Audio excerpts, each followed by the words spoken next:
Pagpasok pa lang ni Roque, I'm home!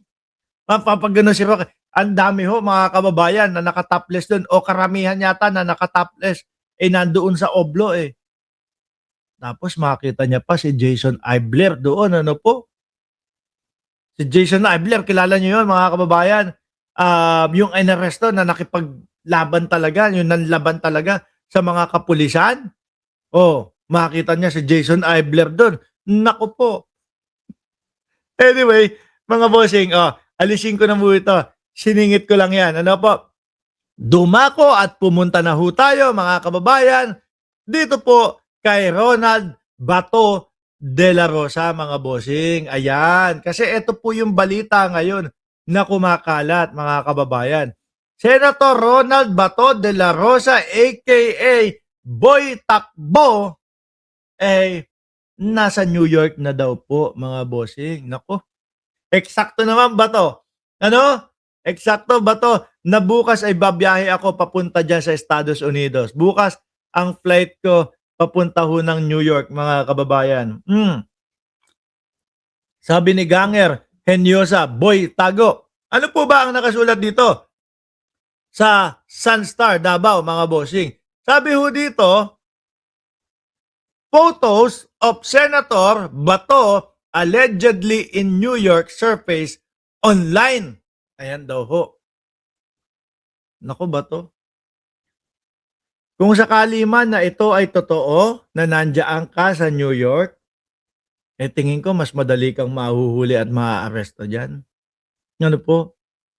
Tingin ko mas mabilis kang makukuha dyan sa Estados Unidos.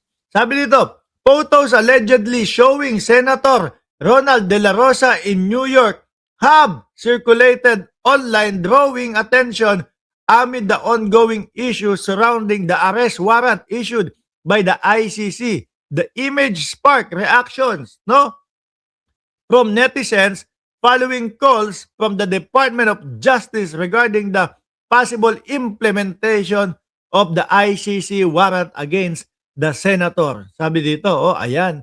Sabi nung Manoy Pons, eto yata, kamukha ni Kibuloy itong putik na to No, parang pinabatang Kibuloy na medyo dokleng. Sabi ni Manoy Pons, hakbang ng maisog, USA, SDS, Sara Duterte, supporter, New York, on our way to BP Sara's birthday cruise party. Sabi, New York, Davao. Ako, mga kababayan, ang masasabi ko dito, hindi ho ito totoo. Ano po? Hindi ho ito totoo. Maaari na ginagamit nila itong mga post na ito para letuhin yung ating mga kapulisan. Biruin mo ba naman, 225,000 na mga kapulisan ang haharap kay Bato de la Rosa. Ako'y naniniwala na yung mga ganitong mga hakbang, mga bossing, nitong si Kibuloy Jr. ay paglilin lang sa ating mga otoridad. Ako po ay naniniwala na si Bato de la Rosa. Tsaka tingnan nyo nga yung picture ni Bato de la Rosa dito. Mamilog-milog pa. Bilog-bilog pa yung mukha. Yung huli nating nakitang Bato de la Rosa, ang impis na ho ng mukha. Idagdag mo pa yung namumutlang mukha ni Bato de la Rosa. Di ba? Panglilin lang, panglilito, para isipin, naku, wala na si Bato de la Rosa sa Pilipinas. Lumipad na, nasa ibang bansa na. Ganyan ang style nila, mga kababayan. Basang-basa at madaling mabuko.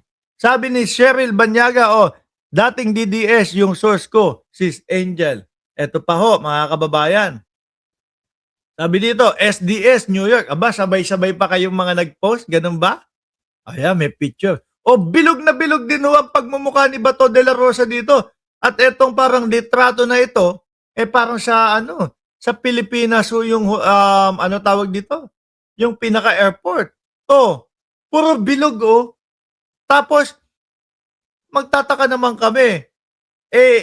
Parang Asia, ba yun? Air Asia tong uniforme na ito Diba? Kailan pa ho nagkaroon ng biyaheng New York ang Air Asia?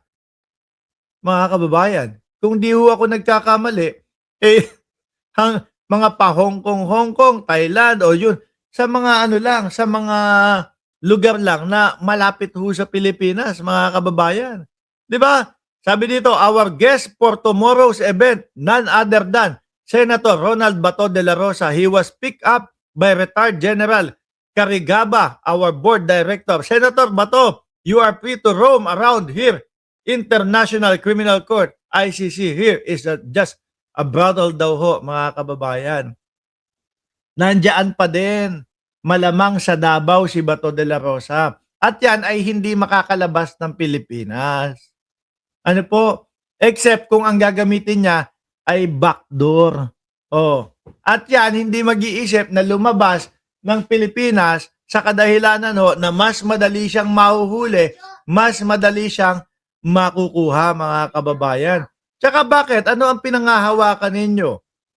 Na si Trump ay kontra sa ICC kasi pinaaresto o may warrant of arrest din itong si Netanyahu.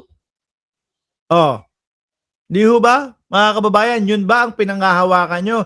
Kaya ano ang napapaisip tuloy kami, ano susunod nyo mga iba-vlog at ibabalita na kay Trump galing yung mga armas ni Bato de la Rosa. Na ang sinasabi ho, mga kababayan, nung kampo o nung mga lawyer ni Bato de la Rosa ay wala daw po, mga bossing, na mga armas si Rodante Marcoleta. Nasaan ba yun? Sadali lang ha. Hindi ko nakuha yung pinaka nun eh. Ang sinasabi ho, mga boss chief sir, ng kampo o yung mga lawyer nitong si Bato de la Rosa ay wala daw pong armas o hindi daw po armado si Bato de la Rosa. Eh kaso, eto si Palsis ho, mga bossing. May sinasabi si Palsis. Ano po? Ang sabi ho dito, mga kababayan, ni Jesus Palsis, o ayan,